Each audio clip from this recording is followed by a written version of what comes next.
Hi, this video is for Artifact 3 in my reflective journal. And there were two main points that this task about podcasts brought up for me. Point one really is that higher stake environments may provide the incentive to overcome barriers, whether these are technical or intrinsic.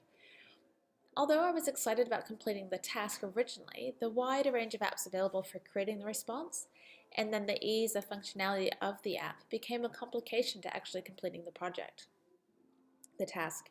So why have I highlighted the stakes around the task as an influencing factor?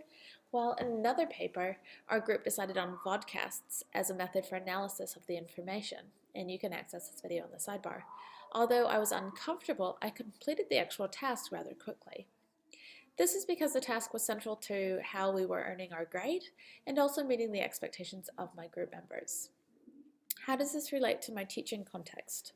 As part of my role is designing and implementing programs of learning which are innovative and engaging and use the devices required of all of our students during our BYOD rollout at the school. This program was aimed, or my job was aimed only at the junior levels, so year 9 and 10. And the idea behind this was that by increasing the digital fluency and digital literacies of the younger students in these early years where there are low stakes in terms of assessments, students would have the skills to complete the requirements of NCA achievement standards with the devices when the time came.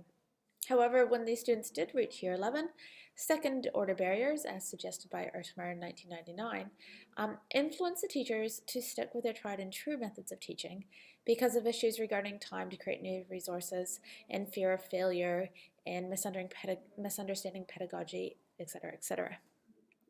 So my argument, I guess, what I've learned is that implementing within the higher stakes environment, this innovative learning tools or tasks will have a better uptake for students and educators involved.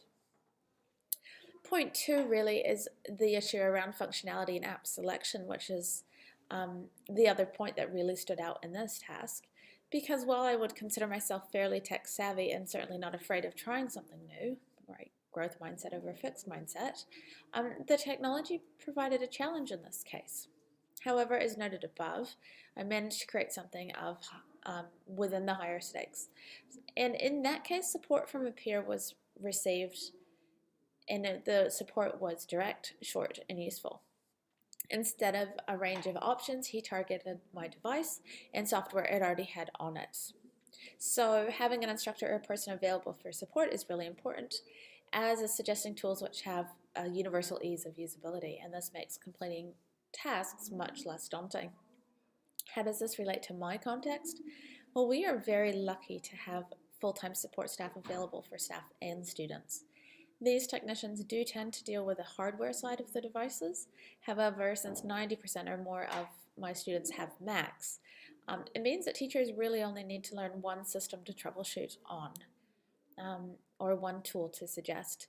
Many times I've modeled a learning task via the projector in the classroom and incidentally demonstrated uses or aspects of particular apps like Google Suite, which the girls may be less familiar with. Well, I don't think teachers should refrain from using technology. I do understand the frustration that occurs when students or the teachers themselves have problems that they can't easily fix. And these are the two main things that I learned through this learning task. Thank you.